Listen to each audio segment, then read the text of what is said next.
आप देख रहे हैं मिड कैप मंत्रा और हमारे साथ एलकेपी सिक्योरिटीज के रूपक डे तो बने रहेंगे ही। उनसे लेंगे स्ट्रैटेजीज, उनसे समझेंगे क्या कमाई के मौके मार्केट्स में फिलहाल दिखाई दे रहे हैं। लेकिन इसके अलावा आगे हम आई फाइनेंस के मैनेजमेंट से भी बातचीत करेंगे, क्योंकि आज लिस्टिंग फ्लैट होते हुए दिखाई दी है। 129 रुपये प्रति शेयर के प्राइस के मुकाबले 129 पर ही लिस्ट हुआ है, तो यानी जो इशू प्राइस था उसी पर ही लिस्ट होते हुए दिखाई दिया है ये स्टॉक। इस पर समझेंगे, आगे के आउटलुक को समझेंगे और क्या यहाँ से आगे का आउटलुक बन रहा है, क्या योजना है मैनेजमेंट की, इस सब पर हम बातचीत करेंगे आगे शो में। और स्टॉक इस समय आप देखें तो 127.80 पर ट्रेड कर रहे हैं, यानी जहां से लिस्ट हुआ वहां से और नीचे अभी ये कारोबार करते हुए दिखाई दे रहा है, जो कि 127 रुपये 56 पैसे का मौजूदा लेवल देखने को मिल रहा है। इनफैक्ट अगर आप इशू भी देखेंगे तो वो भी सिर्फ 97% ही बढ़ा था, तो कोई बहुत खास रिस्पॉन्स निवेशकों की तरफ से आया नहीं है। और क्या आउटलुक यहाँ से बन रहा है, इस पर बातचीत करेंगे, क्योंकि आगे शो में हमारे साथ कंपनी के एमडी संजय शर्मा बने रहेंगे। लेकिन क्विकली पहले एक आउटलुक मार्केट का लेकर आते हैं आपके सामने। एक बार देखते हैं बाजार में क्या हो रहा है और आगे आई फाइनेंस की मैनेजमेंट से भी करेंगे चर्चा। बाजार की शुरुआत तो थोड़ी हल्की ही हुई थी, लेकिन उसके बाद लोअर लेवल से संभल कर बाजार ट्रेड कर रहा है। इस समय दिन के ऊपरी स्तरों पर आ चुका है। 25,568 के मौजूदा लेवल्स देखने को मिल रहे हैं, तो यहाँ पर थोड़ा मोमेंटम बनता हुआ दिखाई दिया है। एटलीस्ट जो बायस है मार्केट का वो थोड़ा पॉजिटिव दिखाई दे रहा है। Nifty bank comparatively better placed है, क्योंकि आज प्राइवेट बैंक देखें या फिर आप देखें सरकारी बैंक, दोनों ही सपोर्ट कर रहे हैं आज, और इसीलिए निफ्टी बैंक में 500 अंकों की तेजी देखने को मिल रही है। तो क्लियरली एक आउट परफॉर्मेंस हम निफ्टी बैंक में आज के सेशन में देख रहे हैं। इसके अलावा सेंसेक्स भी लगभग 300 अंकों पर है। मिड कैप स्मॉल कैप में भी हरे निशान में कारोबार हो रहा है। हालांकि बहुत ज्यादा तेजी नहीं है, फ्लैट है, लेकिन एटलीस्ट बायस पॉजिटिव है। मिड कैप्स का भी, स्मॉल कैप भी सिमिलर बायस के साथ ट्रेड कर रहे हैं। ये बात दिखाते हैं एनएससी स्टैट्स आपकी स्क्रीन पर, और मार्केट की ब्रेथ थोड़ी सी बेयरिश साइड पर ही इंक्लाइंड है। 1797 स्टॉक्स जो कि गिरकर ट्रेड कर रहे हैं, 1121 स्टॉक्स जो कि तेजी के साथ कर रहे हैं कारोबार। और बेसिकली जो ये रुझान है वो इसी वजह से है क्योंकि मिड कैप स्मॉल कैप्स कोई खास पार्टिसिपेट आज नहीं कर रहे हैं। अच्छा, अगर आप पॉकेट्स देखेंगे आज के सेशन में तो ऑटो आईटी को छोड़ दें तो सभी हरे निशान में है। लेकिन डिसाइसिव बाइंग कहाँ देखने को मिल रही है, तो निफ्टी बैंक में तो तेजी है ही, लेकिन इसके अलावा तेजी देखने को मिल रही है फार्मा में, रियल्टी में। यहाँ पर ऑलमोस्ट 1% के गेंस देखने को मिल रहे हैं। 0.5% ऊपर एफएमसीजी मेटल्स ट्रेड कर रहे हैं। साथ ही ऑयल एंड गैस और कैपिटल इंडेक्स में भी 1/4% की बढ़त देखने को मिल रही है। तो इस मूड माहौल के बीच में ट्रेडिंग स्ट्रैटेजीज क्या हो सकती है, इस पर करते हैं बातचीत हमारे आज के एक्सपर्ट से। और सबसे पहले तो इनफैक्ट रूपक, निफ्टी बैंक निफ्टी क्या राय रहेगी? Clear out performance Nifty bank दिखा रहा है, ट्रेडिंग कंफर्ट कहाँ है आपका, निफ्टी बैंक या फिर निफ्टी के साथ? Definitely Nifty bank clearly out perform करते हुए दिखाई दे रहे हैं निफ्टी को, क्योंकि कल जो क्लोजिंग हुआ था, मतलब फ्राइडे को जो क्लोजिंग था, bank Nifty private bank index एक सपोर्ट के ऊपर लो बना के क्लोजिंग दिया था। तो definitely private sector banks index जो था वो सपोर्ट लेते हुए दिख रहा था। तो एक एक्सपेक्टेशन था कि यहाँ से एक रिकवरी आने का, प्राइवेट सेक्टर बैंक्स और अदर पीएसयू बैंक्स भी थोड़ा बहुत सपोर्ट देते हुए दिख रहा है। बैंक निफ्टी से सपोर्ट आ रहा है और क्लियरली हम लोग देख सकते हैं कि रेजिस्टेंस जो था 60,500 उसके ऊपर सस्टेन करते हुए दिखाई दे रहा है। तो sentiment around the banking space मुझे लगता है पॉजिटिव रहेगा आगे भी, शॉर्ट टर्म में भी। तो हायर एंड पे 61,200 तक जा सकते हैं और नीचे सपोर्ट हो जाएगा 60,500। लॉन्ग साइड का ट्रेड कैरी करना चाहिए बैंकिंग स्पेस में। अगर निफ्टी की बात करूं तो निफ्टी का एक रेजिस्टेंस है 25,600 का। 25,600 का अगर रेजिस्टेंस क्रॉस किया decisively, then there will be rally of another 200 points, जहां जो निफ्टी को 25,800 तक लेके जा सकता है। तो यहाँ से निफ्टी में भी लॉन्ग पोजीशन बनाया जा सकता है with stop loss of 25,500।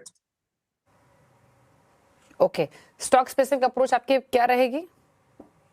Stock specific मुझे अच्छा लग रहा है, जीएमआर एयरपोर्ट अच्छा लग रहा है। स्टॉक ने आवली चार्ट पे एक कंसोलिडेशन ब्रेकआउट दिया, इंपॉर्टेंट मूविंग एवरेज के ऊपर सस्टेन भी कर रहा है। तो मतलब around the stock buying interest बहुत ज्यादा दिख रहा है।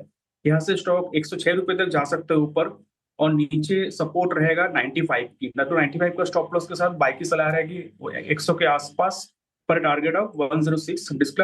डिस्क्लेमर के तौर पर बताना चाहूंगा, ये स्टॉक हमने अपने क्लाइंट को भी रिकमेंड किया। दूसरा स्टॉक रहेगा एबीएस एएमसी, आदित्य बिरला सन लाइफ एएमसी। स्टॉक में सिग्निफिकेंट मोमेंटम दिख रहा है, कंसोलिडेशन ब्रेकआउट है आवरली चार्ट पे, अपसाइड की मोमेंटम दिख रहा है। तो स्टॉक में बाई की सलाह रहेगी अराउंड 881 पर टारगेट ऑफ 1030। नीचे स्टॉप लॉस मेंटेन करना होगा 850 का। ओके तो ये रहे आपके लिए ट्रेडिंग स्ट्रैटेजीज। यहाँ पोजीशंस बना सकते हैं 881 पर। फिलहाल आदित्य बिरला सन लाइफ एएमसी का स्टॉक कारोबार करते हुए आज के सेशन में। चलिए फटाफट से एक बार मिड कैप गेनर्स लूजर्स भी आपके स्क्रीन पर लेकर आते हैं और उसके बाद आई फाइनेंस के मैनेजमेंट से भी करेंगे चर्चा आगे के ग्रोथ प्लान्स को लेकर। लेकिन मिड कैप्स का हाल आपने देखा है, हरे निशान में ट्रेडिंग हो रही है, लोअर लेवल से संभला है लेकिन दायरे में बहुत स्ट्रिक्ट रेंज में फिलहाल इंडेक्स घूमता हुआ दिखाई दे रहा है। लेकिन अगर हम देखें स्टॉक स्पेसिफिक मूव्स को तो आज तेजी वाली पॉकेट कंपैरेटिवली ज्यादा दिखाई देंगे। एनबीएफसीज में जैसे बाएंगे जैसे पूना वाला फिनकॉर्प, एल&टी फाइनेंस, आईरीडा, अरमान फाइनेंशियल सर्विसेज, यहाँ पर 3% तक की तेजी आज कारोबार में देखने को मिल रही है। साथ ही नजर डालेंगे पीएसयू बैंक्स पर तो bank of Baroda, bank of India, Canara bank जैसे स्टॉक्स में एक अच्छा एक्शन देखने को मिल रहा है। 1.5-2% तक की तेजी यहाँ बनी हुई है आज के सेशन में। क्लियरली नजर डालेंगे एफएमसीजी स्पेस में जो कि स्टॉक स्पेसिफिक मूव जहां हम देख रहे हैं उसमें मैरिको 1.5% ऊपर, वरुण बेवरेजेस 1.5% ऊपर, 2.5% ऊपर होनासा, टेस्टी बाइट्स तो 10% ऊपर कारोबार करते हुए आज के सेशन में दिखाई दे रहा है। एफएमसीजी के अलावा आईटी फार्मा भी देखेंगे। आईटी भले ही लाल निशान में हो लेकिन स्टॉक्स में मोमेंटम है। मिड कैप्स में जैसे केपीआईटी टेक 2% ऊपर, 2.5% ऊपर, L and T tech services, Happiest Minds 4% ऊपर, 1.5% ऊपर ओरेकल कारोबार कर रहा है। फार्मा में अच्छा बाइंग इंटरेस्ट आज कारोबार में देखने को मिल ही रहा है, फिर चाहे वो दिग्गज हो या मिड कैप स्टॉक्स हो। नेटको फार्मा 9% ऊपर, 4.5% ऊपर टोरेंट फार्मा और विंडो फार्मा 3% ऊपर, 2.5% ऊपर ब्लिस डिविस फार्मा कारोबार करते हुए दिखाई दे रहा है। तो ये रहा फार्मा स्टॉक्स का हाल। अब ऑटो इंस्टरीज में जहां प्रेशर है उसमें अपोलो टायर्स, जेके टायर, यूरोमिंडा, बालकृष्ण इंडस्ट्रीज ऑलमोस्ट 2% तक के नुकसान के साथ कारोबार करते हुए दिखाई दे रहे हैं आज के सत्र में। तो ये रहा मिड कैप्स का हाल। लेकिन अब बात करते हैं आई फाइनेंस की और हमारे साथ नंबर्स पर बातचीत करने के लिए कंपनी के मैनेजमेंट ऑलरेडी कनेक्टेड है। हमारे साथ कंपनी के एमडी संजय शर्मा है। संजय जी नमस्कार, स्वागत है आपका। तो सबसे पहले तो ये जानना चाहेंगे जिस तरीके की एक्सपेक्टेशंस थी उस हिसाब से लिस्टिंग हुई नहीं, थोड़ी ठंडी लिस्टिंग होती हुई दिखाई दी है, लेकिन जो 710 करोड़ का जो फ्रेश इशू है उसे आप कहां डिप्लॉय करेंगे? ग्रोथ, टेक्नोलॉजी पर या फिर कैपिटल बफर पर? एग्जैक्टली क्या प्लान है? नमस्कार और अपने चैनल में आने के लिए धन्यवाद। ये जो 7010 करोड़ जो हम प्राइमरी रेस कर रहे हैं ये हमारी ग्रोथ में मदद करेगा। एक एनबीएफसी को ग्रोथ के लिए कैपिटल की ज़रूरत होती है और हमें एक पर्टिकुलर लेवल कैपिटल एडिक्वेसी का रखना पड़ता है और रखना भी चाहिए। तो इस वजह से ये कैपिटल जो है उसमें हमारी बढ़ोतरी करेगा। इससे हम अपना जो AUM है या अपना टोटल लेंडिंग पोर्टफोलियो है उसको बढ़ा के करीबन दुगना या तिगने तक जो है ले जा पाएंगे। अच्छा, इसके अलावा जो 300 करोड़ का OFS रहा है इस IPO में, एग्जैक्टली इसके बारे में थोड़ा और डिटेल समझा पाएंगे क्या? क्योंकि एक सेंस ये भी मिल रहा है इन्वेस्टर्स को कि शायद एग्जिस्टिंग शेयर होल्डर्स अपना स्टेक रिड्यूस कर रहे हैं, तो इस OFS को कैसे लिया जाए? क्या मैसेज आपका इन्वेस्टर्स के लिए रहेगा?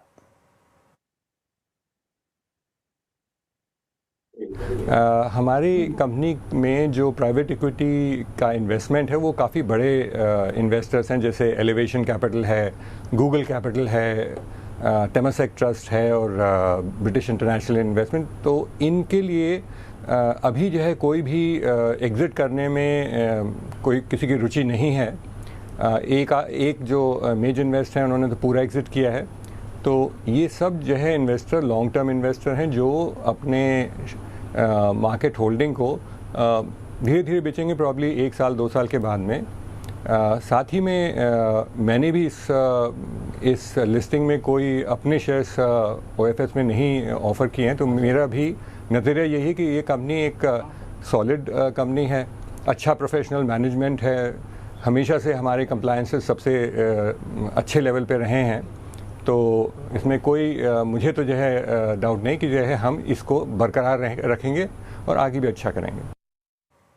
अच्छा, इसके अलावा संजय जी 2025 में जो ग्रॉस NPA है कंपनी के वो इंक्रीज हुए, उसके पीछे क्या वजह रही और क्या स्ट्रैटेजी आपकी यहाँ से रहेगी ताकि AUM ग्रोथ भी देखने को मिले, साथ ही जो आपके एसेट क्वालिटी है वो भी मेंटेन रहे? जी हाँ, ये काफ़ी समझने की बात है क्योंकि ये एक नया एसेट क्लास है। हाइपोथेकेशन लोन्स बिजनेस छोटे बिजनेसेस को और कोई कंपनी नहीं देती, इसलिए इस एसेट क्लास को थोड़ा सा समझने में वक्त तो लगेगा मार्केट को भी। ये ऐसा एसेट क्लास है जहाँ पे 1 साल और 2 साल के लोन दिए जाते हैं जिसमें एक क्रेडिट कॉस्ट जो है 3-3.5% तक आती ही आती है। और इसको मॉडल करते हुए जो है कंपनी जो है अच्छा ROA का या रिटर्न देने में सक्षम है।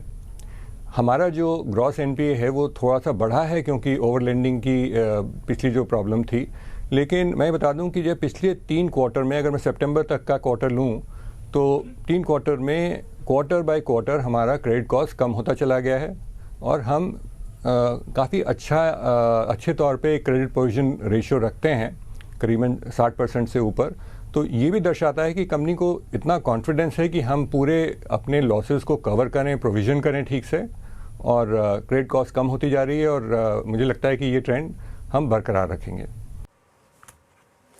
चलिए, शुक्रिया संजय जी, आए आप शो में और आपने आगे के प्लान्स पर इलेबोरेट किया और गुड लक आपको आपके प्लान्स के लिए। पूरी दुनिया की नजर दिल्ली पर आकर टिक जाएगी। दुनिया का सबसे बड़ा AI का Mahakumbh AI impact summit Bharat Mandapam में शाम 5 बजे शुरू होगा। इस समिट में क्या खास होने वाला है, कौन कौन से बड़े चेहरे शिरकत कर रहे हैं, ये तमाम जानकारी के साथ हमारे संवाददाता असीम मनचंदा मौजूद हैं। असीम, बताइए, काफी एक्साइटिंग रहने वाला है ये पूरा ही समिट और अक्रॉस नेशन यहाँ पर नजरें बनी रहेंगी, क्या एक्सपेक्ट करना चाहिए? दीपाली, राइट्स, आपने सही कहा कि AI का महाकुंभ दिल्ली के अंदर होने वाला है। 100 से ज्यादा देशों के जो प्रतिनिधि हैं इसके अंदर पार्टिसिपेट कर रहे हैं। मैं सर भारत मंडपम में खड़ा हूं तो आप पीछे देख सकते हैं किस तरह की क्राउड यहां पर आपको दिखाई दे रही है और खासतौर पर कि इंडिया में जो AI है उसका इस्तेमाल काफी तेजी से बढ़ रहा है, उसके अंदर इन्वेस्टमेंट भी काफी तेजी से बढ़ रही है। अगर मैं पिछले 1 साल की बात करूं तो इंडिया के AI के अंदर $928 मिलियन के आसपास का इन्वेस्टमेंट आया और इसकी जो कंपाउंड एनुअल ग्रोथ रेट जिसको हम बोलते हैं वो करीबन 26% के आसपास की रही। तो एक बड़ा इवेंट यहाँ पर आज हो रहा है जिसके अंदर AI के बड़े बड़े दिग्गज जो है इंडस्ट्री के यहाँ पर उसके अंदर आपको दिखाई देंगे। यहाँ पर आपको सैम अल्टमैन दिखाई देंगे जो OpenAI के CEO है, उसके साथ साथ आपको सुंदर पिचाई गूगल के वो भी दिखाई देंगे। उसके साथ साथ आपको मुकेश अंबानी भी यहाँ पर आपको इस AI समिट के अंदर दिखाई देंगे। जितने भी इंडस्ट्रीज के बड़े बड़े लीडर्स हैं वो आपको इस AI समिट के अंदर इस चेहरे आपको यहाँ पर देखने को मिलेंगे। तो ये करीबन 5 दिन का इवेंट है जिसके अंदर 500 से ज्यादा सेशन यहाँ पर रखे गए हैं। 100 से ज्यादा हर एक इवेंट CEO जो है वो इस पूरे इवेंट को अटेंड कर रहे हैं। तो एक लोग 5 साल काफी बड़ा आप इन्वेस्टमेंट यहाँ पर होता हुआ देख रहे हैं। 70 से लेकर के $100 बिलियन तक का इन्वेस्टमेंट भारत के अंदर AI के जरिए आप आता हुआ देख सकते हैं। तो ये अगले 5 दिनों के इवेंट में बहुत सारी घोषणाएं, बहुत सारे CEO, बहुत सारी घोषणाएं एक्सपेक्टेड हैं अगले 5 दिनों में और ढेर सारा निवेश तो एक्सपेक्टेड है ही, काफी सारे सेशंस होंगे और इंटरेस्टिंग रहेगा। जो भी अपडेट्स आएंगे वो आपके साथ हम शेयर करेंगे ही। थैंक यू असीम, ये क्विक अपडेट बताने के लिए। रुकना है ब्रेक के लिए, जल्द वापस आते हैं। और AI समिट में देश विदेश की तमाम बड़ी हस्तियां शामिल हो रही हैं। इस समिट में नेटवेब टेक्नोलॉजी भी हिस्सा ले रही है। हमारे संवाददाता असीम मनचंदा से एक्सक्लूसिव बातचीत में नेटवेब के CEO संजय लोढ़ा ने कहा कि आगे कम समय AI का है और कंपनी की इसको लेकर काफी योजनाएं भी हैं। सुनिए खास बातचीत। हमारे साथ इस वक्त नेटवेब के CEO Sanjay Lodha. Sir, India AI impact summit में हम आज खड़े हुए हैं। इंडिया में AI का इंफ्रास्ट्रक्चर की डिमांड करूं, कितना आपको लगता है कि इन्वेस्टमेंट आप देख रहे हैं? देखिए, इंडिया में AI तो देखिए सरकार का मेन फोकस है। अगर आप आज देखेंगे AI इम्पैक्ट समिट का जो सक्सेस है और जिस स्केल पे AI इम्पैक्ट समिट हुआ है, ये अपने आप में एक स्टेटमेंट है दुनिया के लिए कि बेसिकली कि इंडिया AI को कितना इंपॉर्टेंस दे रहा है। इंडिया जैसे मार्केट के अंदर AI के लिए बहुत काफ़ी मतलब कि स्कोप भी है काम करने का कि प्रधानमंत्री जी का बहुत क्लियर कट मोटिव है कि एम्प्लॉयमेंट जनरेशन के लिए नेक्स्ट जो चेंज मोमेंटम है वो AI लेके आएगा। और आपको पता है आज के जियोपॉलिटिकल सिचुएशन में सोवरेन कितना इंपॉर्टेंट हो गया है और सोवरेन स्टार्ट होता है हार्डवेयर से।